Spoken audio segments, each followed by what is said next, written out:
আজিকালি দেখা যায় কিছুমান ব্লগাৰ সকলে নিউজ বজাই থাকে সেই বিষয়লৈ কি ক'ব আপুনি নমস্কাৰ আপুনি চাবলৈ আৰম্ভ কৰিছে সৰব আসাম আজি 16 নৱেম্বৰ 2025 প্ৰেছ দিৱস উদযাপন গতিকে আমাৰ মাজত ইতিমধ্যে এনডি নিউজৰ প্ৰাক্তন সাংবাদিক মঞ্জিত গগৈ ডাঙৰীয়া আমাৰ মাজত আছে তেওঁৰ পৰা কিছু কথা সাংবাদিকৰ বিষয়ে কিছু কথা জানিবলৈ চেষ্টা কৰিম আপোনাৰ পৰা এটা কথা জানিব বিচাৰিছো যে আমাৰ মাজত আছে ব্লগাৰ আৰু সাংবাদিক এই দুজনৰ মাজত পাৰ্থক্য কি পাৰ্থক্যটো কি আছে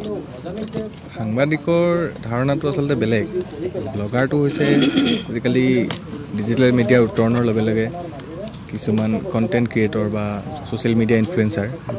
সাংবাদিকৰ লগত সেইটো ধাৰাটো সম্পূৰ্ণ বেলেগ আৰু প্ৰতিটো ক্ষেত্ৰৰে নিজা নিজা দায়িত্ব থাকে কামৰ কিছুমান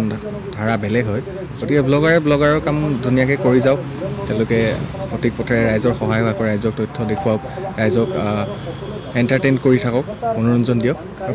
সাংবাদিকৰ ধৰ্ম পালন কৰি সমাজৰ উন্নতিৰ হকে কাম কৰি যাওক সেইটোৱে ক'ম আজিকালি দেখা যায় কিছুমান ব্লগাৰ সকলে নিউজ বজাই থাকে সেই বিষয়লৈ কি ক'ব আপুনি চাওক এইটো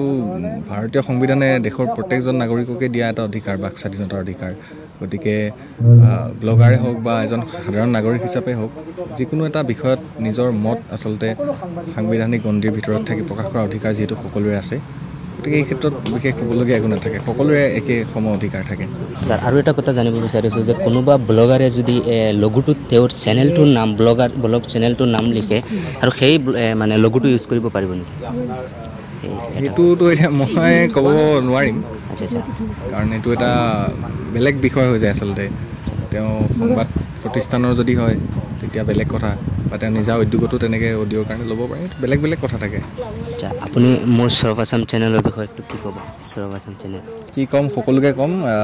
মৰমৰ ভাইটি ভাল কাম কৰি আছে সকলোৱে মৰম দিব তেখেতক আগুৱাই নিব আগলৈ যাতে আপোনালোকক ভাল ভিডিঅ' দি থাকিব পাৰে আশীৰ্বাদ কৰিব ধন্যবাদ নমস্কাৰ